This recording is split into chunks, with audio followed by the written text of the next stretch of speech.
The rising of insecurity in Nigeria, elder statesmen have gathered in Abuja for an inclusive security dialogue titled Unbounding the Barriers, a strategic meeting for key influencers organized by Global Peace Foundation and Vision Africa.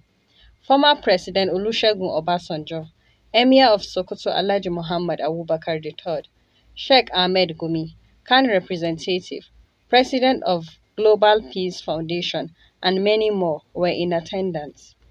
At the event, President Olusegun Obasanjo said, "One thing we have in common is Nigeria, and that current insecurity in Nigeria should be addressed locally."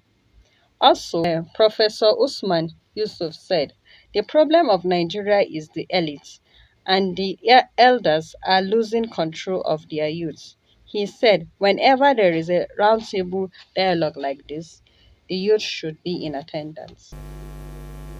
There are two issues to me that are very, very important. The issue which have to be legislated. They are issues that have to be legislated.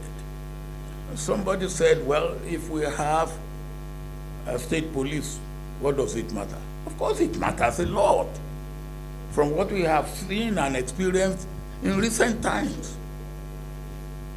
It matters a lot because the state governor is the chief executive of his state, is also the chief security officer of his state. But then, what instrument does he have to be able to maintain security? And the sort of thing that we have seen and gone through in recent times. What does he have? I know, and some of you will know, what we went through under the Native Authority Police, which made it necessary to scrap the Native Authority Police and centralized police. Other countries did the same. I have been to Colombia a number of times in the past 5 years. They did the same thing. But when they were confronted with the issue of security, the way we are confronted today, they went back. And if we are going to deal with our issue of security, somebody put it rightly, most of these are local, and they have to be addressed locally.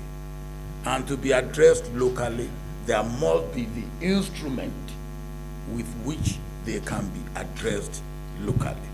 So there are issues of legislation, and I do hope that our leaders at the executive and legislative level will realize that there is need for some legislative action that has to take place before even the next election. Created ourselves. And Ijomani will say a second-class Nigerian is treated as a second-class Nigerian. Let's accept it. But do you know that there are also third-class Nigerians? When you talk about graduates not having jobs, and this is a time bomb, how about a chunk of Nigerians, a big population of millions that has no even a primary school education? How will they cope? And this political, socio-economic, ecological array that is facing the nation. So this third-class people now is the Frankenstein that we're facing. They respect no religion, they respect no ethnicity, they respect nothing. People talk about a boss burnt in Sokoto State by bandits. When we all know bandits initially, they don't kill people like that, they kidnap people to get money. So what has metamorphosed and turn them into a Frankenstein, a monster that is now trying to kill people just like that for the pleasure of it. Have you asked for 1 second? They have women too. They have children too. Have you asked for 1 minute? Now what happens to their children when we are bombarding their rulers? What happened to their children when we are bombarding rulers?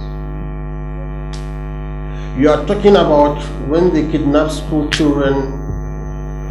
Don't you ask, okay, which school their children go to? Because we don't have answers to this, that's why we are surprised.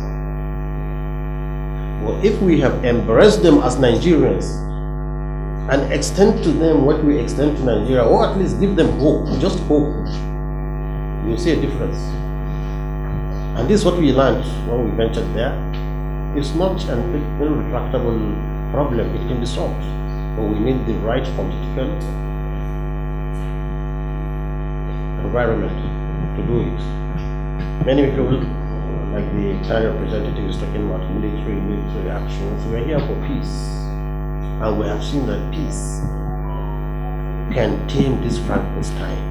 I have seen it. What we need to do is to build, like the Global Peace Foundation and Vision Africa, what they have been doing around the world, like building homes and schools, giving locals animals to breed, giving them medical attention, planting and engaging the community. This is all what we need to do with the Fulani herdsmen to get them piped down and drop their weapons. This is all what we need. And we don't have to wait for government. I have seen it, I practicalize it. I had a theory and I practicalize it. I went into a Janjala village, that is a village between Abuja and Kaduna, in the middle. Where was notorious for armed bandits. That was my first outing. 50 men came, said they are abandoning banditry. And I promised them a school. And I went there still to put a foundation. The day I put a foundation, the next day they have already started gathering under the tree, waiting for the school to be completed, and they have started studying even before the building was erected. We didn't finish the building with no plaster, no electrical or anything. They came, they said, please allow us to start using it. Now we have, between their women, their men and children, we have 600 students studying there. 600. Just imagine if we can do that in multiple places. You'll look for a bandit and you will not find. But when you say kill them, this word kill them means kill them with their families. And the next thing they do, because they are primitive, I'm sorry to say, is revenge. So they will come to the road and revenge and kill you. So they are on this revenge mission now, wherever it is. They are massacred in Anambra, they are massacred in Oyo, they are massacred in North Central, they are massacred everywhere. They respect now no religion, they respect no ethnicity. What they want is we must live, or we all live together or nobody lives. So we want to change the language, the narrative. Let's engage them, let's bring them from third-class citizens to even a second-class citizen, and you'll see the difference. There is no justification at all. There is no justification at all for criminality, no. But let me tell you, every criminal has a justification for his crime. If you don't look into that justification in commerce, if you don't look into the grievances, then you have not taken the way to solve the problem. And I hope we will think back, really see what we can do, personally, the government too, and convince the population this is time to stop bloodshed. Thank you very much. So I think it's an important thing for us to always look back and discuss some of these issues openly. In Nigeria, we must stop laying blames. whatever had happened, and will continue to happen unless we come together like this to address the situations, the problems. And that's exactly what we are doing this morning. We must not politicize insecurity, because hunger does not know politics, hunger does not know religion or ethnicity. And everybody has been complaining of hunger in the land, and it's true. At the last meeting of NAREC last week, Thursday, I've been here since Thursday, and we still have other meetings tomorrow, Wednesday and Thursday, before we are moving back. And we all discussed, we all agreed there's hunger in the land. And one of the major problems that we all know, a hungry man is an angry man. And when the anger is so bottled up in you, and you find no way to feed yourself, to calm you down, you can do anything. So I think it's important for us, whenever we meet as religious leaders, as political leaders, as regional leaders, we must always look at one thing: let us serve humanity first. And if we do that and leave the rest to Almighty God, He will definitely help us. So we must never, or must stop politicizing insecurity. And that's what we have seen across the land. Parties accusing one another of doing this, doing that, doing this, doing that. I think that's one of the problems we've been having. I'd like to thank Bishop Mosquito. I called Sunday Onoha Bishop Mosquito because it's one important point I would like to make. When we're talking of serving humanity, don't bring religion into it as a divider, but use the religion to knit you closer.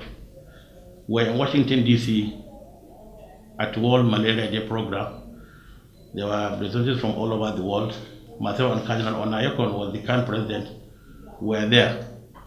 That's why we brought together Muslims and Christians to talk about removing malaria from the world. And what brings malaria? Mosquito. Mosquito, like I said in my program that day, and it became a sing song. Everybody was quoting me. Mosquito has no religion. He goes to churches on Sundays, he goes to mosques on Fridays. So that's why we decided to come together to unite to fight a common enemy. That common enemy is mosquito.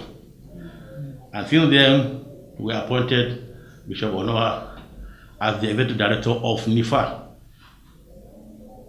And NIFA is an organization we put together to fight malaria in Nigeria, and we'll be having partnerships from across the world, especially in the US. We have board members. So since then, Bishop had not looked back. They've been doing a lot, and that's why when he approached me to be part of this program, I said, Inshallah, with Bishop Mosquito there, we know what we have achieved. I will come and attend and also give my own little contribution. Last 2 weeks also, I spoke at National Unity Forum, even though I sent a message to one of the emirs here to read, because we had another program in Sokoto. It was held here in Abuja. And in the National Unity Forum, which we talked about, we brought about the challenges of uniting this country. And definitely we have various nationalities, we have various languages, we have various religions. I've just had my brother here saying that we didn't bring an African religion. But before then, Sheikh was saying that we should take 1 minute silence to pray the way we want. But I think the Sheikh Maraya didn't get it before he started the prayer. But we always pray to ourselves, we pray in our minds, because prayer is always done at any time, at any second. You don't wait to be asked to pray before you pray. And at that program, I identified the problems we're having in the country. And what I said was that we can unite and move forward and serve humanity. You can be united, but you cannot be uniform. We can be united without being uniform. Now we have people here, Niger Delta, Middle Belt, Area Work Consultative Forum, everybody, different backgrounds, but we should all work towards one agenda, to be united. So I said we can be united without being uniform. I think it's important for us to always look at how do we serve humanity, which is the most important thing. And I think when we do that, the Almighty Allah will help us to overcome our challenges. As a military man, we like challenges. But challenge, because once you overcome a challenge, it's no longer a challenge. It's giving you another edge to be a better person.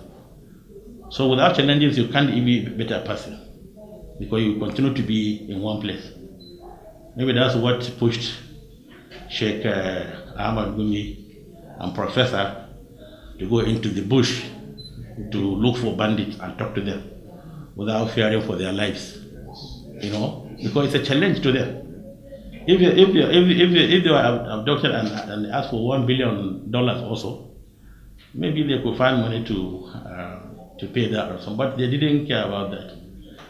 But whatever somebody does, he should do it with that fear of Almighty, knowing that God is seeing him, even though you are not seeing God, and why you are doing it is to help humanity. And if Almighty Allah decrees it to be the shining light to bring problems to the end, it will be. This expanded retreat is a sequel to the earlier meeting in Washington, D.C. But we hope the results and the next step from this meeting will reflect on a grander scale our resolve and determination to focus on and together fight the existential challenge facing all of us. Sadly, there exists a wide gulf of trust deficit among the many divides that make our dear country. Very few are trusted around dialogue table. So-called influencers have betrayed the young ones, that now they thumb their nose at the heritage we once held so dear, and they stand against traditional institutions that give us the unique identity we pride ourselves by. We must take deliberate steps to close the gap between the aggrieved and the leaders by identifying trusted, objective, and reliable moderators who must coordinate the discordant tones into a harmonious melody that will bring about peace and reconciliation. A hungry man is an angry man is a popular proverb in Nigeria. But in it lies core of the many agitation, militancy, pockets of security crisis we are faced with in this country today. People are hungry. And in such stark reality, the young, and indeed everyone, we hop on any chariots that promises better, even when they are not sure what the better will mean. Because hope is sustaining. Hope that things may get easier if they do something about it. Hope that maybe if they rouse attention, someone somewhere will pay attention to their plight. There is hunger, and hunger is in the land. I fear for a country that will have to grapple with these untamed energies in the next 5 to 10 years. And that fear comes from the fact that these able-bodied young men are veritable tools in the hands of agitators and non-state actors. What is the value of life to a hungry young man who sees no future in the horizon and no light at the end of the long, dark tunnel? He or she will sell his soul to the devil for any level of gratification or self-worth. It is a ticking time bomb, and no one knows when or where it will go off. We are fortunate to have people on this dialogue table in this room today who carry a measure of authority and who, we trust, will make a difference without sentiments. These are many more societal influencers like you all out there, men and women of unquestionable character that have the capacity to come up with expected results while articulating the needs of the aggrieved, who also have the capacity to bring government and the opposition to a discussion. Once these people are at the table, dialogue must begin immediately. We must identify and connect with them.